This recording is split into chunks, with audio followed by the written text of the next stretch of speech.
Thank you. I'm going to call the meeting to order. I'm going to read the recognition of Indigenous Peoples on Land statement.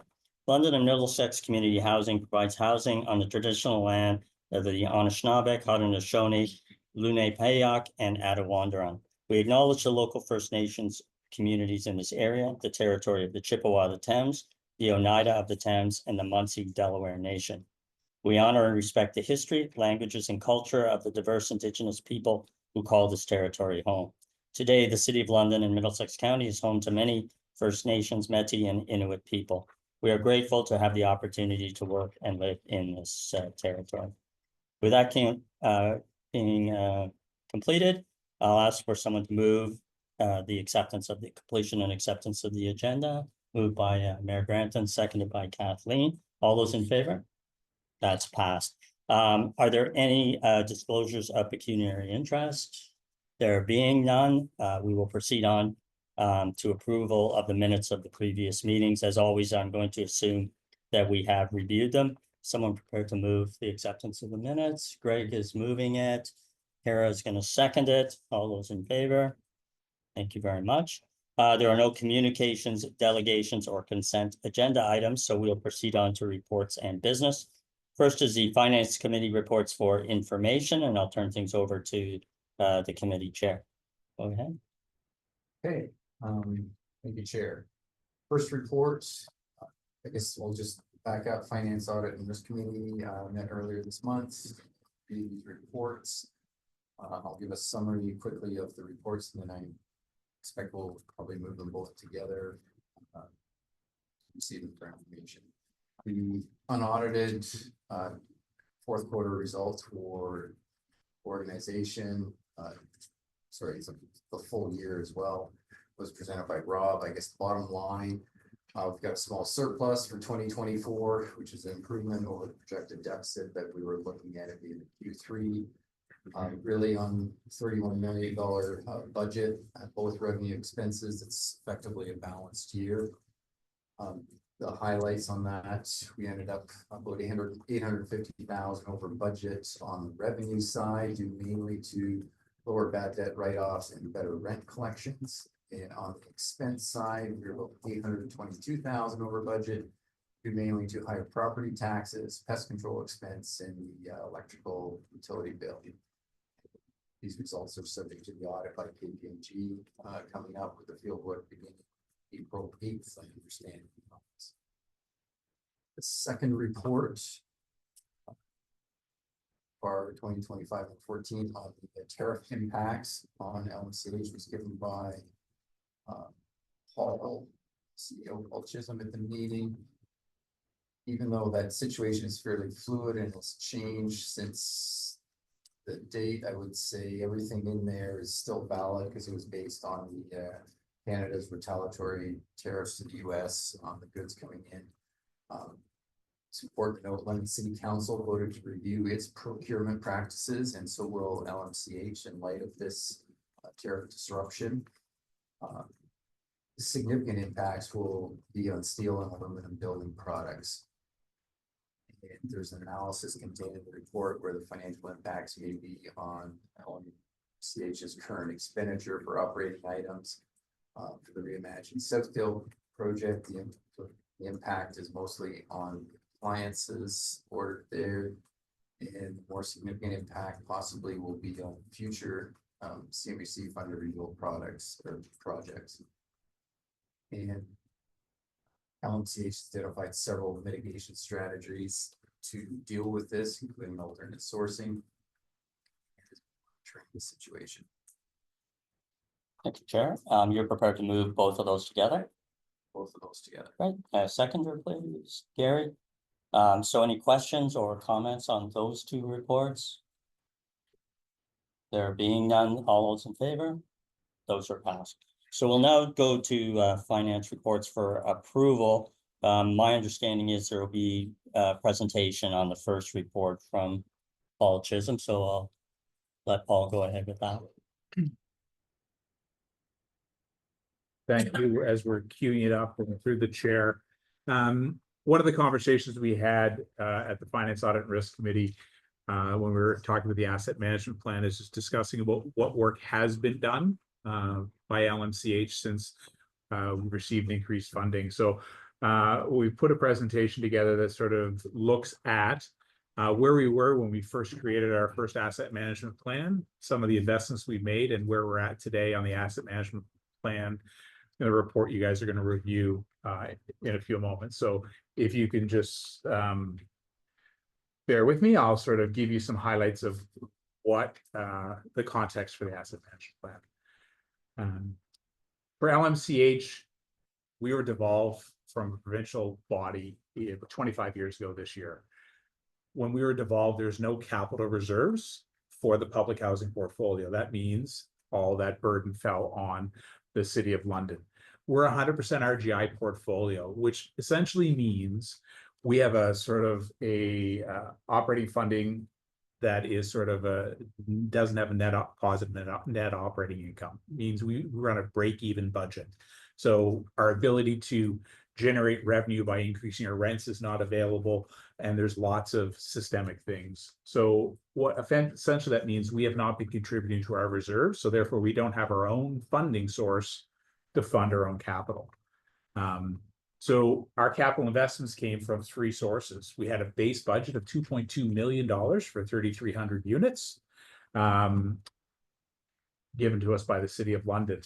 We do have capital expenditures within our operating budget that are capitalized, and we got one-time grant funding on a fairly regular basis through whether provincial or federal bodies. So that let us do bigger projects like windows and doors and solar projects and things like that. But it wasn't a project that kept up with the day-to-day maintenance. We deferred a lot of maintenance through that. And in fact, in 2013, our capital funding per unit was $583 a unit, which was less than half of the average of other local housing corporations devolved from the province. So we are significantly underfunded.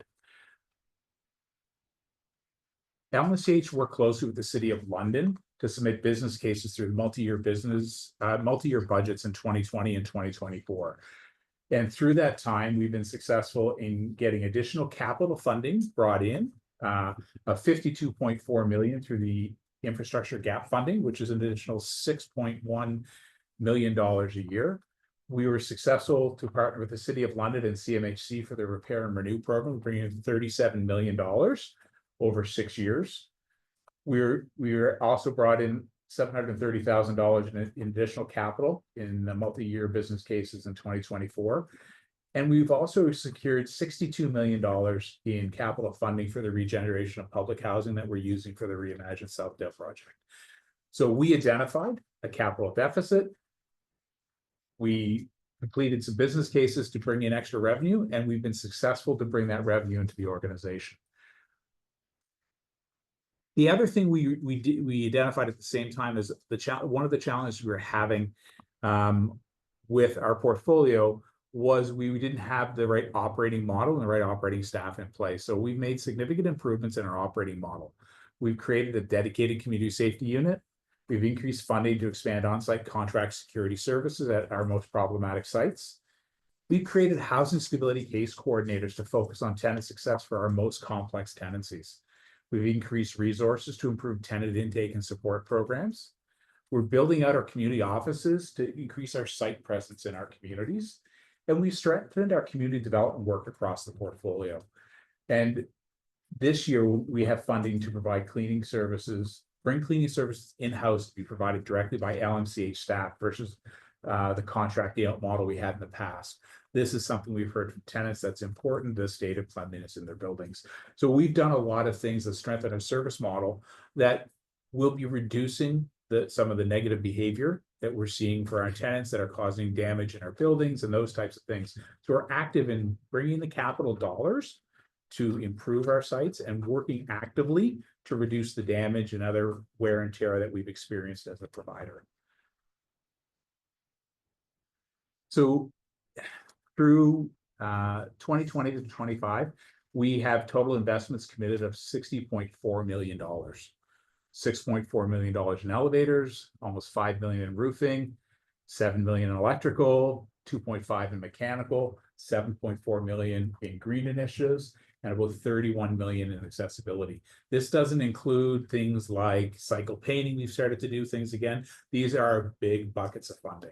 So there's $60 million being put in through multiple funding sources over the last 5 years. Elevators, we have 15 buildings, 28 elevator cabs. And since 2020, we've upgraded 14 elevator cabs. We have 8 currently underway, and the rest will be completed by Q2 2027. We have a plan, it's underway. Electrical, we have 10 upgrades that have been completed. 17 projects are underway as we talked about. These are things like generators that are ending useful life, energy retrofits, lighting, a lot of electrical panels. Our electrical systems are over 50 years old. We can't get parts. So there's lots of work going into the infrastructure there. $7.2 million. Mechanical, we've got 5 projects that have been completed with 7 projects underway or scheduled. Things like boiler replacements, water valve replacements, plumbing systems, and mechanical room upgrades. So we're looking at the big systems in the building to make sure that we have those working correctly. And there's lots of green initiatives. 35 upgrades have been completed with 15 projects underway. That's things like windows, doors, insulation, furnaces. 100% of our townhouses have brand new furnaces. We've done windows at most of our townhouse sites and a lot of our scattered sites. So we have done a significant amount of work across our portfolio. And accessibility upgrades, we've done 215 upgrades to date with 27 projects underway. This includes things that are sort of CMHC funded projects across the portfolio, but we also do a lot of projects that respond to the demand of tenants. So there's every year tenants are telling us they need something to improve their accessibility. It might be a door opener, it might be a ramp, it might be some other features in their unit, and we spend a significant amount of energy to make sure we accommodate them in their current unit. Just a quick question. Yeah. On the accessibility, is there a requirement for us to be AODA compliant or like, because we're a landlord, right? Yes, we have AODA compliance areas. So that's communication with tenants, but also in terms of accessibility of the units, accessibility But of is the it part of buildings. the regulation that we need to be AODA, Paul, or we just? Yes. It yes, is? Okay, that's, yeah, I yeah, always get lost, okay. yeah, and so, and AODA is pretty comprehensive. Yeah, So as we upgraded those elevators, right, those new elevator cabs meet a higher level of AODA compliance and code Okay. compliance. In the past, we didn't have to switch them out, right. but the level of accessibility standard they meet is higher than our older elevator cabs. So we get to a higher threshold when we're doing the systematic projects. I think in the previous slide, the number is 29. Because it's 48 projects that we have here. So it's not, I think it's 29 and 27, because here we have 48. There's different, I think we're combining 2 programs here, and that's probably not reflected in that table. Oh, okay. And John can answer the fine print questions. But yeah, there is we were trying to, it doesn't for us, we look at the source of funding, we make sure we're compliant with it. But what I think matters to tenants and folks is that we're actually doing the work. So funding source is important, but we're sort of bringing them together in service areas. And I think the other thing, just point out that the 60 million that we have committed, there's another 40 million that is sort of committed for future projects for 2026 and beyond. So 1.5 million to finish the remainder of the elevators, lots of roofing projects, electrical. So there is a larger plan to bring the portfolio standard up. There's also a handout that was also provided that will be posted on the website shortly, just outlining what that elevator projects are, what the roofing projects are, so people get a sense of how much work is going on and what type of work. And I think this is sort of all to lead up to where we are with our current asset management plan. So the next report talks to us about what our longer term asset management needs are. And I think the key takeaways when on this for the board, before we get into the report, is that LMCH partnered with the City of London on this report. We did our first asset management plan in 2019, got it approved by the board for 2020 to 2029. So we are ahead of our regulatory requirements to have it in place. But when we went through that process, there's a lot of back and forth with the city. So when we needed to refresh this, we wanted to collaborate with the city. So the numbers that we report in our asset management plan are compiled the same way that other City of London divisions and service areas and subsidiaries report their numbers. So our numbers are apples to apples with the City of London, same methodology, same language, same approach. I think the key takeaway, the asset management plan that you're going to see is not a request for funding. It is a quantification of what the capital need is. Requesting funding and how we're going to fund that is the next conversation we need to take place. The data is of December 31st, 2023. That means there's significant work we did last year, probably about 10 million, that's not recorded in the data yet.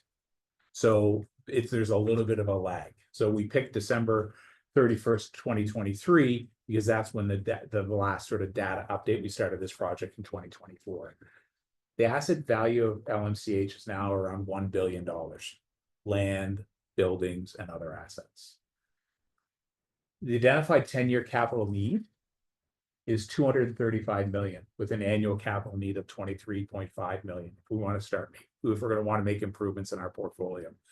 What I will say, that's the same number LMCH came to when we did our report 2020 to 2029. So there's consistency in that data. So I guess that's sort of if we want to sort of maintain the current level of service and looking at our current funding, which is a base funding of about 8,350,000,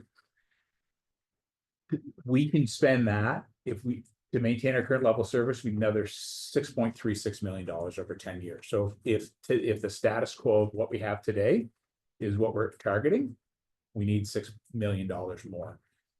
If we want to get to a good rating, which is sort of in between what we have today and what we're recommending, I guess the ideal investment of $23.5 million a year is, we need $110 million over the next 10 years. So we have an $11 million a year shortfall based on the current funding levels. So what we have to think about is where our sources are funding, how do we access that funding, what do we need to do to sort of come to determination of where we're going to get the funding and what level of service we're going to target. You know, I think I've heard clearly from the board that we want to achieve a good rating at a minimum, but there's a cost to do that, and we have to figure out where we can source that. But I think it's important, as we talk about the asset management plan, the current state of the asset, we recognize that $60 million committed and underway right now, $40 million getting underway over the next couple of years, and we are spending to improve the portfolio, and we'll see those numbers improve for the facility condition index and the state of repair each year as we update the data. So I'm just happy to take any questions, but I just wanted to sort of remind folks of all the work that has been coming across for approval here and letting you know sort of what progress we've been making. Okay, I'll turn it back to Greg, because I know Paul was doing that report. Do you have something to say about that report that came to us? Sure, I will just add that we did have a robust discussion at committee over the report, and the end results being that the authors of the report of the city agreed to amend a couple of the recommendations in line to reflect, you know, the work that LMCH has done so far towards those goals. So what you're seeing in this package is the amended version of the report. Right, so you'll move that, and somebody will second it. The deputy mayor will second it. All right, questions, comments? Deputy Mayor? I know I don't always take the time to say nice things about our chair, but I want to today. And I want to specifically point to the capital funding that came through the city in the 2023 multi-year budget. And I think it's important to recognize that our chair was on council at the time and fought like hell to make sure that that capital funding came through so that this work could start to happen. There was a lot of asks for a lot of what I'm going to call not necessarily priority items. There was a lot of frustration from council at the time that the money that was flowing to LMCH wasn't necessarily being spent on these sorts of things, which there was a genuine feeling that these things needed to be a priority for our tenants. There were a number of councillors involved, but our current chair really was an outspoken and leading advocate to get that money through the budget process. So I think, Phil, we owe you a thank you, because we're seeing the results of the fight that you put up at council back then, paying dividends for our tenants now. Thank you, appreciate it. Any other questions or comments?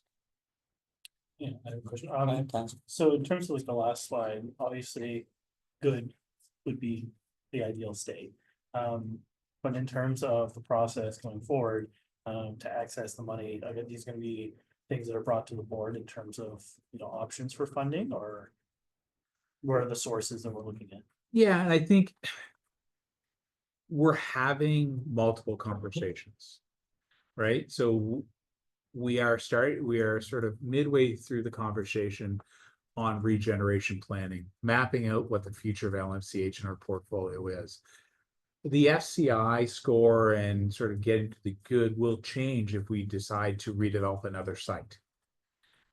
So there's lots of factors in play. So what we'll sort of need to have that conversation of, as we invest in the portfolio, how do we, you know, I guess, invest in regeneration and creating new units, and sort of maybe doing infill on a site, or doing similar to what we're doing in Southdale, where we take some units down, put more units up, and that would fundamentally shift the state of repair, versus where we do a capital investment in site. So I think you will be in a position probably this summer to sort of identify if there's any significant funding gaps for the moment, right? So there is a limited capacity, but there is only so much capital we're going to have the capacity to deliver in our portfolio to do it efficiently and effectively with the, you know, the appropriate disruption impact for tenants. So we have to figure out what that flow is. Is it 10 million? Is it 12 million? Is it 15 million? So we have some conversations. So we'll be bringing that back to you. We do have an approved capital plan to the end of 2027 that was approved through the multi-year budget process. We'll bring the projects for 2026 at the August meeting. At the same time, we do a regeneration plan, so we'll have those aligned. So there may be some funding requests there. If we are to make new requests of the city as our shareholder and request additional funding, our timeline to do that, I think, is in the summer for the next multi-year budget. So I'm not sure we're going to be in a position to make any of those requests this year, but they will come before the board for decisions to set priorities and to sort of identify those opportunities. We will still, where we have the opportunity to leverage provincial or federal funding through grants, pursue those actively and bring those funds in, and those will also come through. So I think we have our plan for the next 2 years in terms of capital, what we can reasonably deliver. And then we're going to have to reset based on the asset management plan to figure out what the longer term piece is, and have conversations with the shareholder about possible funding or other granting agencies. So they will come before the board. I just don't know if you're going to see a report in August or whether it's just going to be an update. Well, the reason why I ask, sorry. Yeah, go ahead. I mean, the directive from the city is essentially to make cuts with the ABCs, right? So my concern is if we bring an ask in the summer, that avenue is, I would imagine, not available. So it kind of limits us in terms of external funding. Have to look internally. I don't know if we look at this, why I'm gonna brought this up in the other meeting, but like, do we have to look at disposing of property or like leveraging our assets? Because if we don't have external funding coming from government sources, we have to look inwards.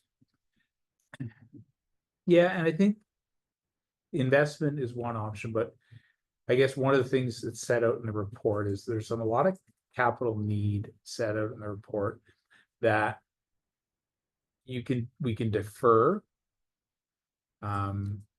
Because the asset or the equipment could be on its useful life, and it may on paper need to be replaced, but we may be able to extend the life of that through maintenance and things like that without a significant cost. And there's a few areas like that in the building systems, and like, we know we have an issue with plumbing risers, and but that's not to a point where it's critical for us.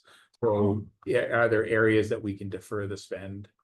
And when we do the CMHC repair and renew accessibility upgrades and units, that's 400 units that are being sort of rebuilt from the walls in. So all that deferred maintenance that is on the books for that unit in our system is wiped out. So there's areas that we already have work underway, and the CMHC repair and renew program goes to 2027. We have $8 million in the regular capital programs till 2029. So I think our request may be more like at the end of 2027 for the next multi-year budget, because I think that's sort of when we can look at what was the impact of those investments in our actual FCI scores and the state of the asset. So that data will be up to date, and then we can sort of say, here's the realistic ask forward. I think so. I don't expect anything like concrete to say we need $10 million a year from the city coming out of this report, but rather identifying there is still a gap that we have to figure out how to meet that. And it could be through regenerating disposable an asset, or it could be another CMHC program that comes out. It could be some provincial funding that comes out. So I was just, yeah. Okay, anything further? Questions, comments? There being none, and all those in favor? Well, Chair will go to your next report.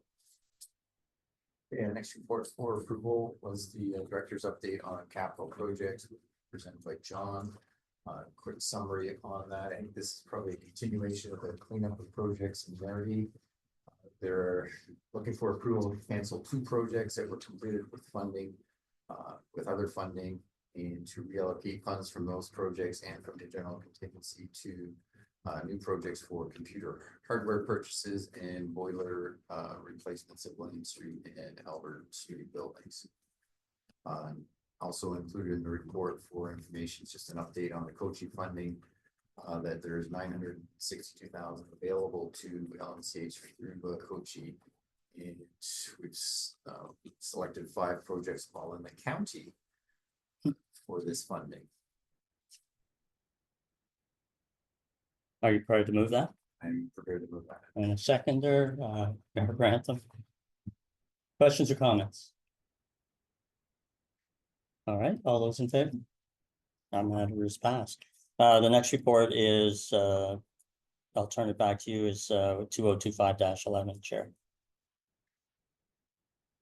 Yeah, so the last report or the next report on this, 2011 on the SURF insurance premium. So SURF is the self-insured insurance reserve that the organization participates in along with the city.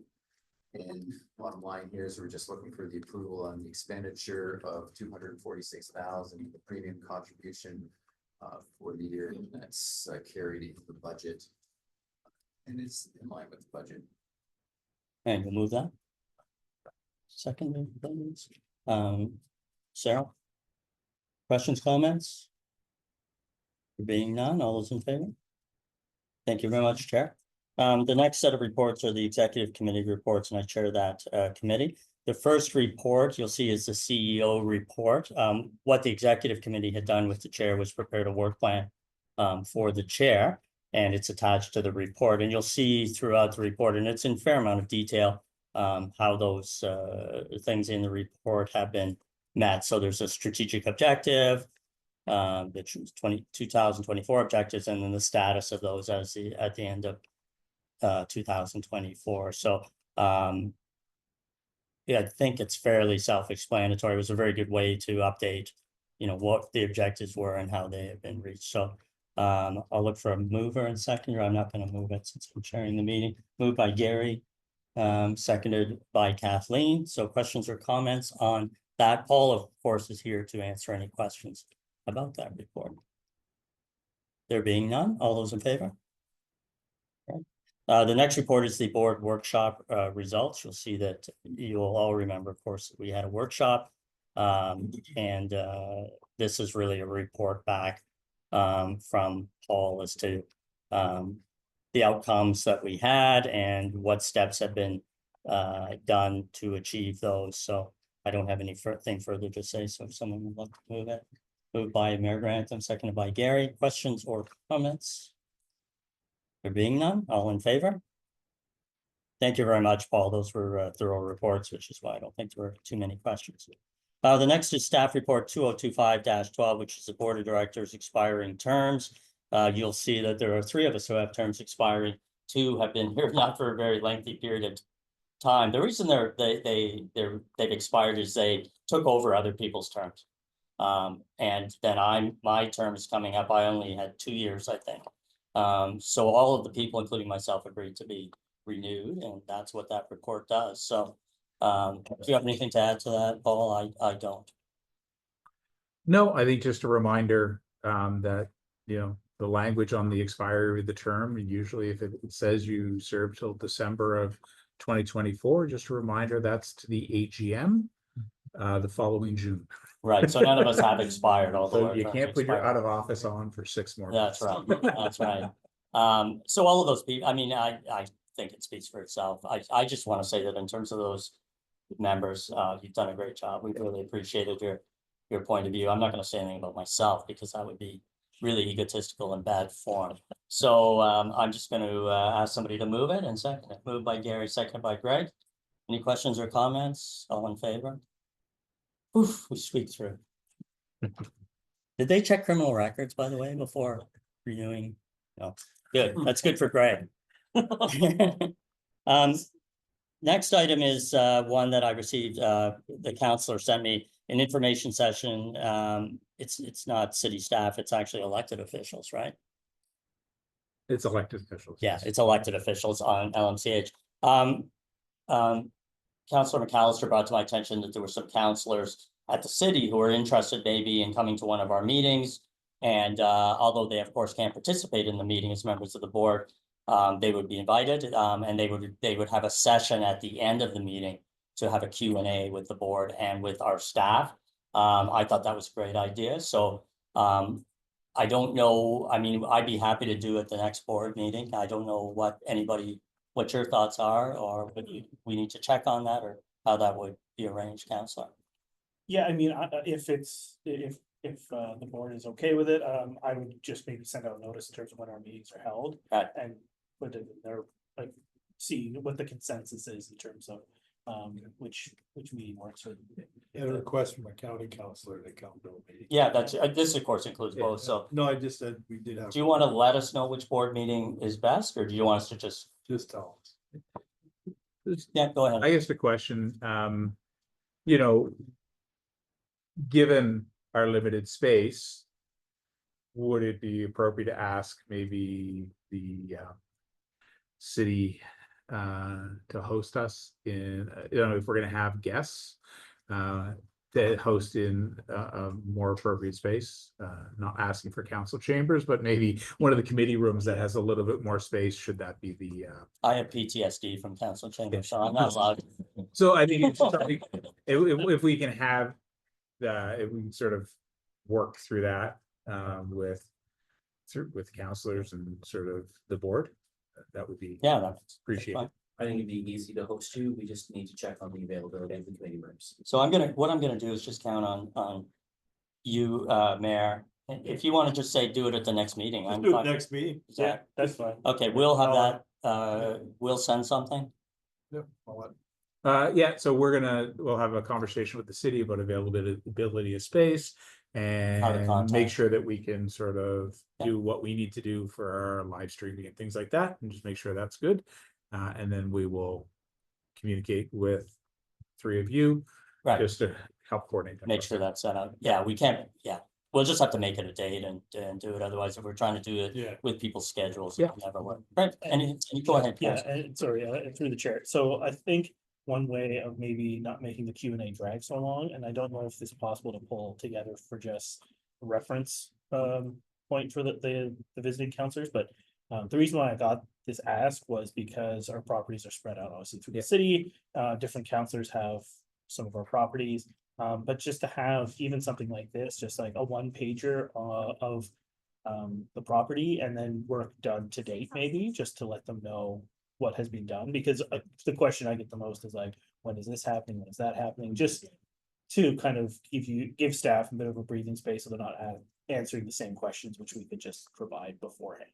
Yeah, and I will say, and I think that's why there's a little translation issue on the agenda, is we were talking about doing a session for city staff that support the counselors, because they're the ones that typically triage those. We've done that for MPPs and others, so it's sort of fairly just, you know, what are the common questions you're gonna get?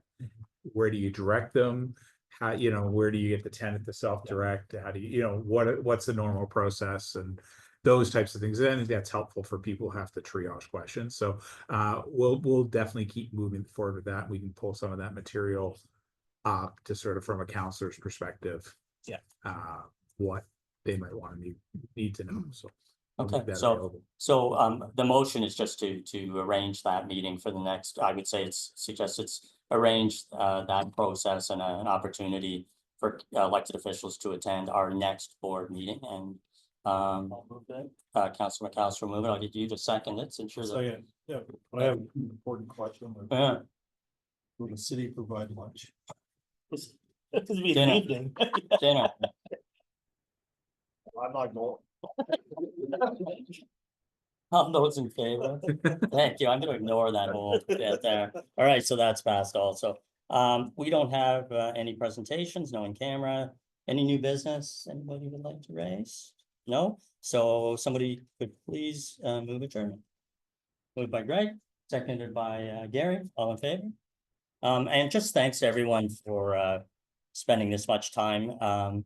And I really want to say, I thought